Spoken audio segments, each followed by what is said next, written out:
everybody, thank you so much for joining us here on the Transportation and Logistics podcast, powered by Atlanta Dispatch and Humblebee Enterprises. I am very excited to be here with a very special guest. We have my brother Rudolf Hess, who is the CEO of RH Shipping. And before we begin, definitely want to say that the Dispatcher's Guide to the Galaxy is available now for purchase as an ebook and a physical book. You can acquire your copy online from barnesandnobles.com, Amazon, Apple Books, all of those type of places. And earlier this year, my family participated in the All of Us research program. The goal was to thwart out any possible genetic illnesses that my DNA, would make me susceptible to. So they do a whole bunch of advanced testing and screenings on your DNA so that you can kind of understand what you might see down the road, and that way you can make some healthier decisions now to prevent some of those things that you might just be naturally inclined to get. And this program celebrates its fifth anniversary. And I recall speaking with the representative that collected the samples from my family, and just how there was a huge push to get the trucking community involved to see how to mitigate some of the complications that come from a life filled with, a whole bunch of sitting, very, very limited access to healthy food choices while on the road. So I definitely wanted to highlight that at the top of this discussion. If you're interested in participating in the All of Us research program, you can call or text the number 844-842-2855 or email help@joinallofus.org. Specifically, wanting to know, how'd you get introduced to logistics? Like, how did you join the industry in the first place? So, well, first of all, Jory, thank you for inviting me. To your clubhouse, and I got introduced into logistics by my father. After high school, I didn't know what I wanted to study. I was gonna study engineering because all my friends were gonna study engineering, but I was really not convinced. And so at the end of the day, my dad said, "Hey, why don't you just go study shipping business in Germany, like what I did when I was your age, and then you can decide whether you wanna follow my footsteps or go your way." And I decided to like travel to Germany and go there and live there for 4 years and study shipping business, and that's why I got introduced into shipping business. Okay, well, that's pretty cool. And you got an opportunity to study the shipping business in Germany at the advisement of your father. Before Germany, where were you? I was born and raised in Mexico City. I was raised bilingual, Spanish and German. Went to German school in Mexico City. And when I was 18 years old, I moved to Germany for 4 years to study shipping. And then I lived for 6 months in Cyprus, working for a ship management company. Mm-hmm. And after that, I came back to Mexico, joined my dad's company, and worked there for 2.5 years. And then I decided to go on my own and have that challenge, to be independent. Yes, sir. Yes, sir. And we're definitely going to get into that more of just like the decision to go on your own, maybe some of even those challenges that came along with it. But definitely, we're here to talk about RH Shipping. I know you have another company as well that helps you facilitate all of the logistical businesses that you have going on. And just to get this conversation primed, what does it mean to be an OTI, an ocean transportation intermediary? Well, Ocean Transportation Intermediary is a company that puts a client and a company together and puts the importer or exporter together with a steamship line, and you are the intermediary between both of them. And it's just another term of NVOCC, I believe. And NVOCC is a non-vessel operating common carrier, and we're also called freight forwarders, which where we do transportation per air, ocean, and land worldwide. Gotcha. Well, thank you there. And what are RH Shipping's main business functions? Like, I know you have the freight forwarder side, and you just mentioned an NVOCC. Do you guys have any other services that you provide to your clients? Yes, sir. So we do, as I said, we do land transportation of cargo. We do air freight transportation. We do ocean. We offer our services transportation insurance. We also offer them custom brokerage, custom clearance, and and we do multimodal transportation too, which is a combination of in one single shipment you transport per air, then ocean, and then land for the same piece of cargo. You know. Yeah, man, that sounds like you are a concierge, like you're providing a concierge service from the very beginning of the product's origin to the destination. Would you say that freight forwarding is like a concierge type of service? Yeah, it's a concierge type of service, and we offer our clients tailor-made transportation solutions, so to speak. Okay. Now, you've seen the business now for I want to say I think I saw what 26 or so years. Is that right? Yeah, that's about right. We've been I've been in this business with my own company, 27 years in business, but I have 37 years of experience in the industry. Yeah. Right. And from those functions that you just listed, are there any individual functions like more lucrative, like generates more revenue for a freight forwarder than any other portion?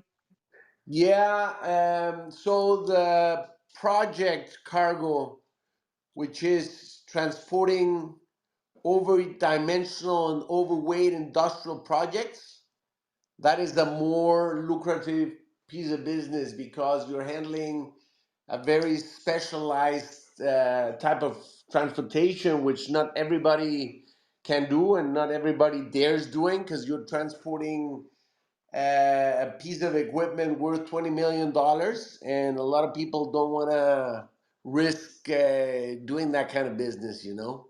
Yeah, man. Yeah. And this is the interesting thing because it doesn't matter if we're talking about the operation of an independent dispatch agency or the operation of a freight brokerage. The advice that I normally hear is to niche down and specialize in a particular section, then become an expert so that you can charge a premium after becoming an expert in that area. You just mentioned something that sound project freight or project cargo. That sounds very niche. Is that something that you would say that as a freight forwarder, it's important to also create a niche for yourself?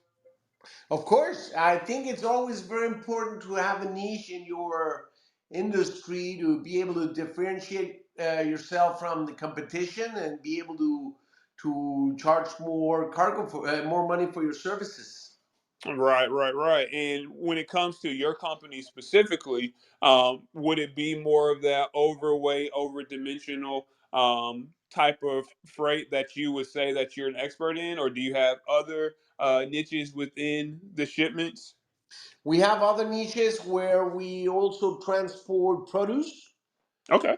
We do a lot of exports of avocado, mango, lychee, berries, and those kinds of products per air from Mexico to Europe and the Middle East and Asia. And that's always ready to eat produce, and that requires that you never break the temperature change so that the products don't rot. You know. Yeah, man. Yeah, I definitely hear you there. And look, this has nothing to do with your operation, But it makes me think about it when you say that you're a huge exporter of produce out of Mexico. Just recently, there has been a whole bunch of issues with transport going from Mexico into Texas, like extremely long hold times, so much so that some of the refrigerated products are going bad. Like I think there's been claims of upwards of $10 million so far because of how long these delays have been between 8 and 24 hours. And I think that's on the good side of thing. At the beginning of May, it was much longer than that. So it's just an unfortunate situation. But yeah, it makes me think about that when you say that you do a lot of exports of produce out of Mexico. So, but look, you guys also have a few certifications, and I want to talk about why you guys ended up getting the certifications that you got, because people who are not freight forwarders. I mean, we talk a lot about freight brokerages. We talk a lot about being a fleet owner, but at the freight forwarder side, not so much. And I see that you guys have the International Air Transport Association certification. What type of value does that bring to your organization having a certification like that? So you need that certification in order to be able to transport cargo with the airlines directly. So if have that certification, you automatically have credit terms with the airlines, and you get invoiced once a month by IATA, and then you pay IATA once a month, and IATA pays the airlines independently. And so, otherwise, if you wouldn't have IATA, you wouldn't be able to work with the airlines directly, and it would be like very complicated. You would have to like pay in advance, and at the end of the day, they charge you per kilo, and you never know what the real weight is. So you have to overpay in advance, and then get a credit back, which takes a long time whenever the final real weight is calculated. And so it's not easy. So you need IATA in order to be able to transport air cargo with the airlines. Okay, all right, yeah, that makes perfect sense, and I can see how that can be a hassle if you didn't have that. Especially when you say that you have to pay in advance, you don't know how much it's going to be, and you the getting the credit, getting that money returned back to you if you overpaid is not an easy, seamless thing. So no, that seems like it's definitely a huge plus. What about that CTPAT certification, the Customs Trade Partner Against Terrorism? How's that helping? So it helps you, like, it shows that you're proactive in protecting the safety of this country. You are being certified that you are not a terrorist organization, and it's a voluntary certification, but carries good weight in the eyes of potential clients when trying to get in the business. A lot of larger shippers like to see that you are CTPAT certified. For example, RH Shipping USA is CTPAT certified, and when we do transportation, like from Mexico, I'm talking about Mexico again because we do a lot of business with Mexico back and forth, and we want to book some cargo on the airlines. Sometimes your cargo needs to be screened to make sure that you're not hiding any types of explosives in the cargo, etc. So when you're certified, you don't get screened because you're a trusted shipper. Right. Yeah, man. And that makes me think about it. In was it 2007, the public law 11053 was enacted, which provided the implementation of the recommendations from the 9/11 Commission Act of 2007. And one of the most notable parts are what you just talked about, is that all freight moving by air had to be physically screened prior to it being loaded onto a cargo or a passenger aircraft. And that was kind of like the huge push for individual fleet owners to get TSA certified so that, they had that advanced screening where those delays wouldn't impact them if they needed to take something directly to a plane. So you're saying for you on your side, being CTPAT certified is how, as a freight forwarder, you get to kind of avoid the long delays that would come as a result of those physical screenings, correct? Exactly, correct. Okay, cool, cool, cool. Well, no, I definitely understand it. Um, are there any other certifications or licenses that one would need to make their process more smooth if they were interested in becoming a freight forwarder? Yes, sir. You would need an MVOCC or OTI license. MVOCC, as mentioned before, is a non-vessel operating common carrier license, or an OTI, an ocean transport intermediary, in which a steamship line, without having that MVOCC license, you would not be able to book cargoes on board the ocean-going vessels here in the United States. So you need that license in order to be able to do that. You Right. know, for this purpose, you need to have how do you call it? You need to have a person in your company that has at least 3 years of experience doing operations in ocean transportation. There, Right. yes, sir. Okay, now that makes sense because as someone who I got trained, I was doing just domestic truckloads. So the semis, you got the dry vans, and you're just moving products from one state to another. Very straightforward, very simple. And then I ventured into drayage, and it's a different world. It's a lot more moving pieces, and you're exposed to a lot more variables. And if you're not ready for it, it can be challenging. So definitely shout out to Anitra who's tuning in right now. I've learned so much about drayage by working with Anitra, so I appreciate you so much. But yeah, no, that makes sense. So you got to have the 3 years. Uh, somebody within the company who is on the ownership side of things has to have at least 3 years of experience, and they have to prove financial responsibility. As a freight broker, that's something. Like I said, we talk a lot about freight brokers. Freight brokers, the very simple steps are you have to apply, which is traditionally a $300 fee. You have to have a surety bond, which is that proven financial responsibility. A surety bond normally is going to be $75,000, and you have to have a processing agent. So I know that those things are pretty straightforward, or they're kind of similar to the freight forwarder side of things. But there are a couple other things that maybe we can touch on a little bit later. But all right, so the NVOCC, were there any other certifications or licenses? So I wanted to add that for the MVOCC license, you also need a bond in the amount of $75,000. I guess it is. You have to have that qualifying individual that has the 3 years of experience in ocean transport operations.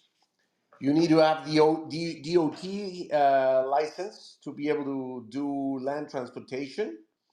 And then the IAC license together with the IATA license to be able to do the air exports of air freight to the world, from here to the world. Okay, okay. Well, yeah, I definitely appreciate that. When you are doing your normal business, right?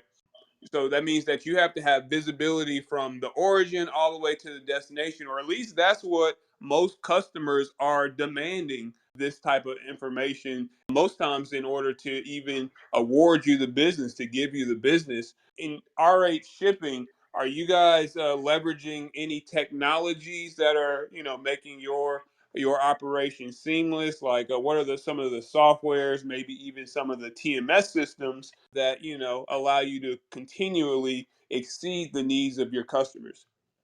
Oh yeah, so you need a good TMS system in order to be able to operate and be able to give visibility to your clients. And in our industry, the most known TMS software is CargoWise. Most of the big freight forwarders use CargoWise, uh, a tool with which you do all the operations for your ocean, air, and land transportation.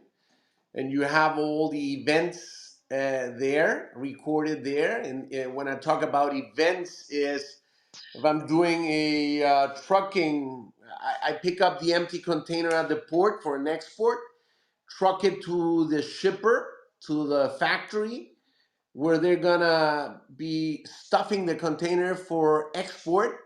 So whenever that empty container is loaded, you have the event of loading the empty container on board the truck, right? You go out to see the exporter, you stuff the container, then the container comes back full to the port, and it's again recorded as gated in full, which is another event.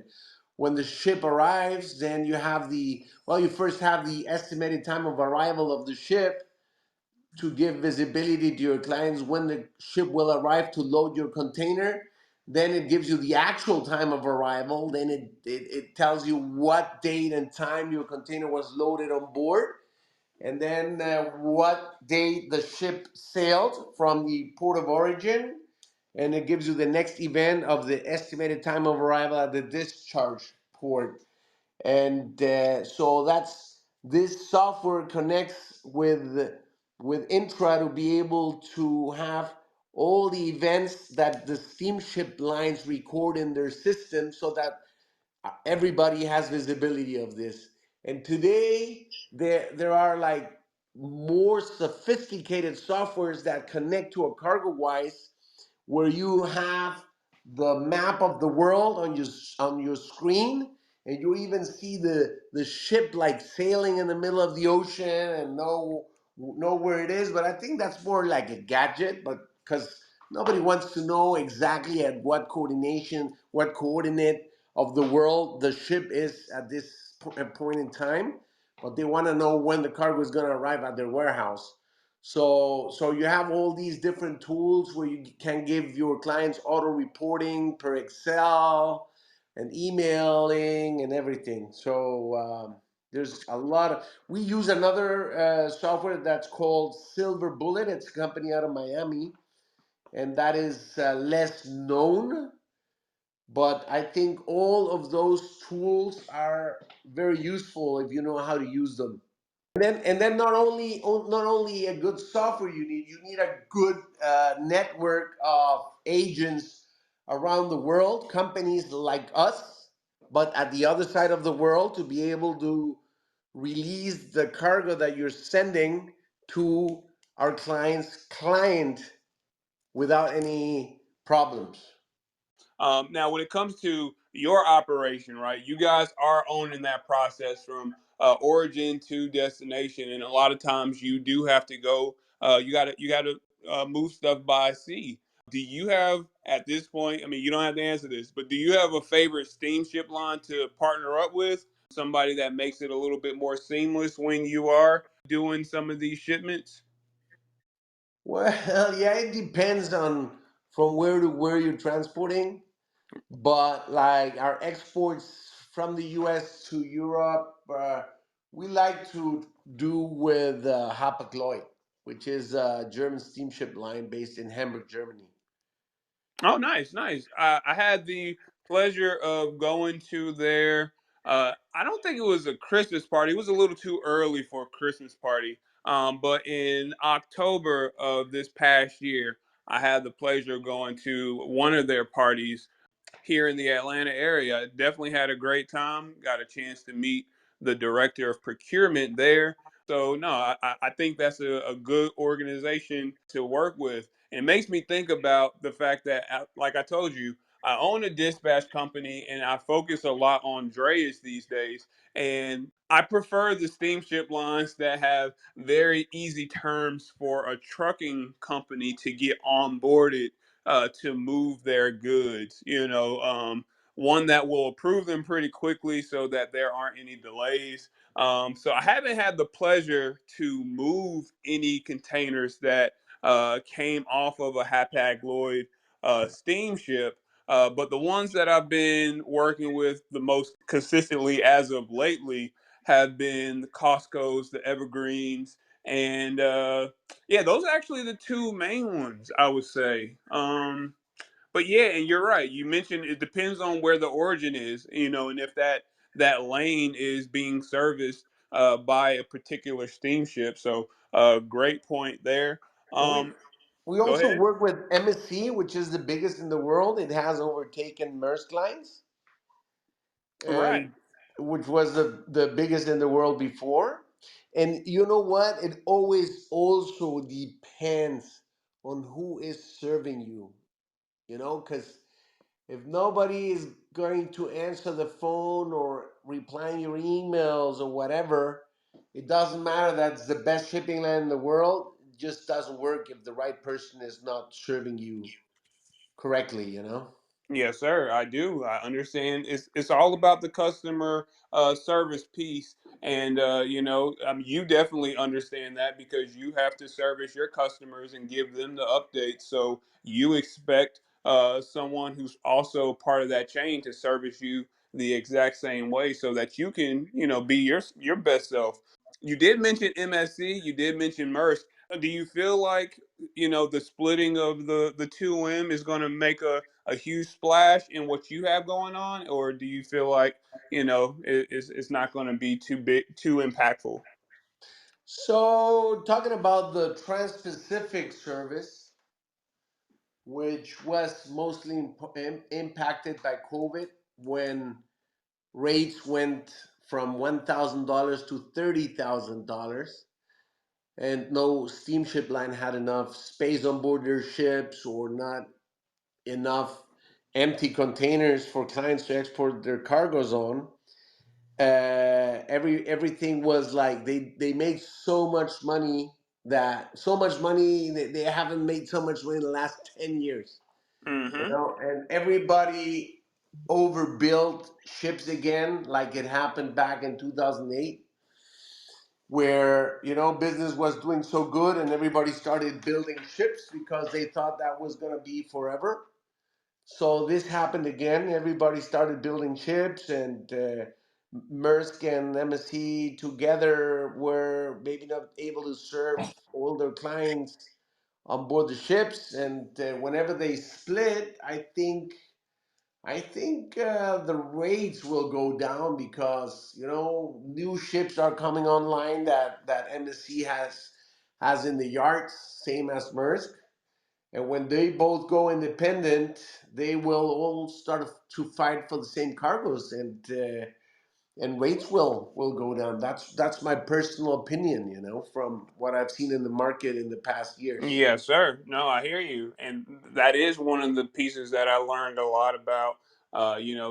Once the shipping boom hit, a lot of these steam lines they definitely invested to get more capacity. So I am interested to see how it affects everything, and prayerfully, this economy comes back on so that people can start purchasing more containers can get moved because my clients it's been a little bit challenging to get consistent opportunities in the ports that my particular clients service. But not to spend too much time there, let me ask you this, because you move things by sea and by air. If there was a guaranteed amount, just an ideal amount for whatever mode that would make it worth the business, would you prefer moving things by air or by sea? Is there a favorite for you? The favorite for me is to receive bookings from my clients, no matter if it's by air, ocean, and land, because client is king, and we love to serve our clients, and whatever they give us, we do with pleasure, because it's not that easy nowadays competing with so many competitors in the world. So everything's fantastic. But if you ask me, uh, I'm more knowledgeable in ocean and chartering big ships and everything. And I love to do ocean, but there's other people that love to do air and others love to do trucking. So it's whatever you think. And also for me personally, 50% of our revenue is imports from China per ocean. So I love that. I want that to increase so that it continues paying our bills. I hear you loud and clear, and it makes sense. The customer's preference is what you'll accept because you are here to service your customers wherever they need servicing, which I completely understand. Are there any additional benefits of being a freight forwarder versus a freight broker? When you talk about being a freight broker, are you talking about only doing trucking? Let me boil it down to the traditional way I see a freight brokerage, right? They are facilitating a shipment from A to B. Not normally will it be something that crosses over a sea or air. Now, that is an additional service that a lot of freight brokers are adding into their repertoire. But for the most part, I see it as something that's a domestic truckload type of situation. Maybe even something that's picking up at an airport, like some expedite freight. But nothing beyond that. That's my personal perception. Okay, so for per my perspective, a freight forwarder is a company that has an NVOCC license, a company that has a DOT license, a company that has an IAC and IATA license, a company that's able to do customs clearance on behalf of their customers, and a company that can do transportation insurance. So, from my perspective, a freight forwarder can offer much more than a freight broker can do. I have a good friend that's a freight broker, and the only thing he talks about is trucking, and he doesn't have a clue of air freight or ocean freight. But maybe I'm not I'm a little bit confused, but that's my personal opinion. A freight forwarder can carry transportation per air, ocean, and land, and has the necessary certifications and licenses to be able to do so. And at the same time, since you're carrying the cargo on a door to door basis internationally, you can also do the customs clearance and transportation insurance, which are additional revenue streams. Right. And now that you mention it, how critical is it to have knowledgeable customs brokers to administer the business that your clients are giving you? Like how important is that as a freight forwarder? So sometimes, as a freight forwarder, you have an in-house custom broker as an employee, and it is very important or if you don't have one, you need to do a good bond with a good customs broker that is knowledgeable.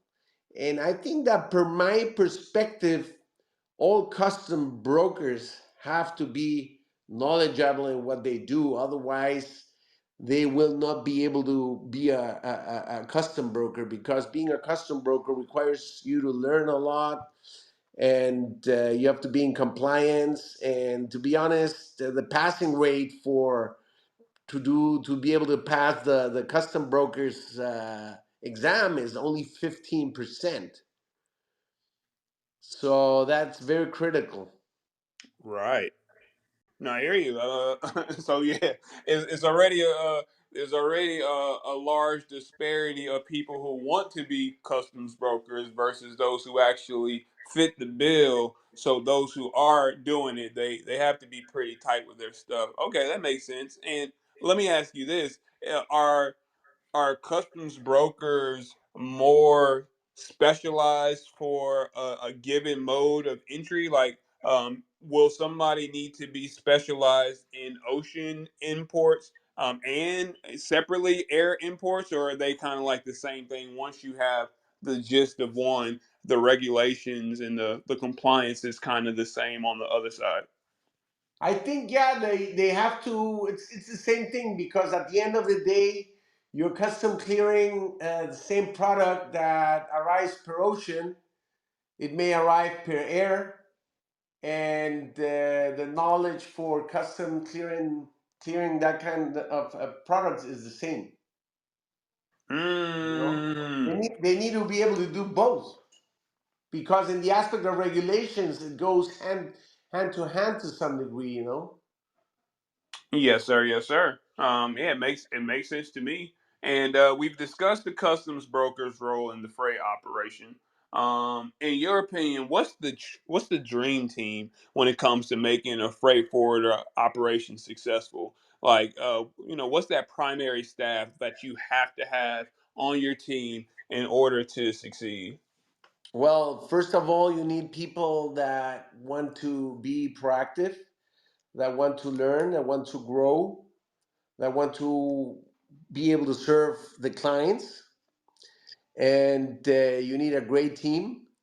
And talking about that, you need an operations person that is knowledgeable in ocean freight. You need an operations person that's knowledgeable in air freight, another in land freight. And but at the end of the day, the best thing is that the same person knows how to do ocean, land, and air freight, so that the client does not, if the client brings cargo in different modes, you don't he's able to speak to only one person, like one point of contact, and not needing to talk to the operations for air, for ocean, for land. You know, he feels more comfortable talking to one single point of contact than to different persons in your company. Right. Yeah, that makes perfect sense, especially since you are bundling a concierge service. So basically hiring folks who can be individual concierge jizz, I guess that's the plural, to the different uh, to the different clients that you guys bring in. Okay, okay. That makes sense, man. For RH shipping, what do you see happening in the future? You have any goals or any directions that you guys are going to be really growing in? I know that you do a lot of import export out of Mexico. A lot of the imports is from China. Are there any areas that you guys want to grow into? Well, we want to clone what we did in Mexico in the last 26 years. We want to do here in the next 5 years by opening more offices in the US, growing our clientele, and be able to serve our clients in all trades, Europe, Asia, air, ocean, land. And our goal is to be able to be a $1 billion company in the next 10 years. And that growth will come in the US, because the US is the biggest logistics consumer in the world. Gotcha, gotcha, gotcha. Well, look, it's been that's everything that I had. I mean, if there was anything that we didn't talk about when it came to freight forwarding, the businesses that or the functions that RH shipping partakes in, or any just game that you just want to just share, definitely feel free. This is the time for you to be able to just go off script to say, how you feel. Well, what would I say? Just wanted to let you know again that we are freight forwarder with we have 17 locations throughout Latin America and the US, 20 offices in China, two offices in China and Southeast Asia, two in Europe, and we have representatives around the world, and 37 years of experience. And I think we've seen everything that we are able to do whatever our clients demand, and we're a one-stop shop for their transportation needs, no matter if it's air, ocean, land, transportation, insurance, customs, brokerage. and or be able to help our clients with their decisions on how to transport their goods. Advising them on what's best for them. Yes, sir. Yes, sir. Well, it's a true pleasure. I'm very, very happy that I've been able to connect with you. And, even from looking at the folks in the audience, when you grow your operation, that you're having consistent needs in the Savannah, Georgia area, maybe even if you need some warehousing that is a foreign trade zone, we definitely have a lot of people, specifically Anitra, that can service those needs. And I'm praying that this right here reaches a lot of those individuals who were doing those individual modes of transportation, whether they're freight brokers or maybe even their customs brokers. That see opportunities with your organization, and if there were people who were already knowledgeable on how to go get the business, how would you want them to reach out to you to see if they can be a part of what you have going on? Oh, they can send us a transportation quote request through our website, which is www.rh-shipping.com, and or they can even call me on my cell phone, which is 832-431-8121, and I'll put them in touch with our team of experts. Okay, and that's people who are also wanting employment to be able to build business for you. Yes, sir. We're actually looking to hire salespeople and operations people throughout the United States, including Houston. So if you know of any people that are willing to join a team of like-minded people that we're all wanting to grow, like, growth-minded people, they're welcome to join us. Gotcha, gotcha. Well, look, man, I pray that you guys hit that goal of 1 billion within the next 10 years, and I'm happy to help you in whatever way I can. Please just holler at me, brother. But that's everything that I have for tonight, sir. So again, I just want to say I'm truly grateful that you joined me this evening to talk about RH shipping in the freight forwarder business, and I thank you. And you are based in Atlanta, right? I am. I am based out of Atlanta, Georgia. Okay, I'm gonna give my team your details so that they can also reach out to you whenever we see some business opportunities in your area and be able to do some business together, man. Well, that'd be perfect. That'd be perfect. Thank you again for even considering me in that capacity, brother. Well, look, if you need anything, holla at me. But everybody be blessed. Tune in on Monday morning, 7:30 Eastern Standard Time, as we partner up with Freightwave Sonar Team to talk about the market, talk about where you should position your trucks to take advantage of the market. Things are down right now. We understand that. But at least leveraging this tool, you can see where the hot lanes are. So everybody, thank you again, and thank you, Rudolph. Thank you, my friend, and anything you need, let us know, okay? Will do, sir. Thank you. Yes, sir. Bye-bye. Bye. Bye.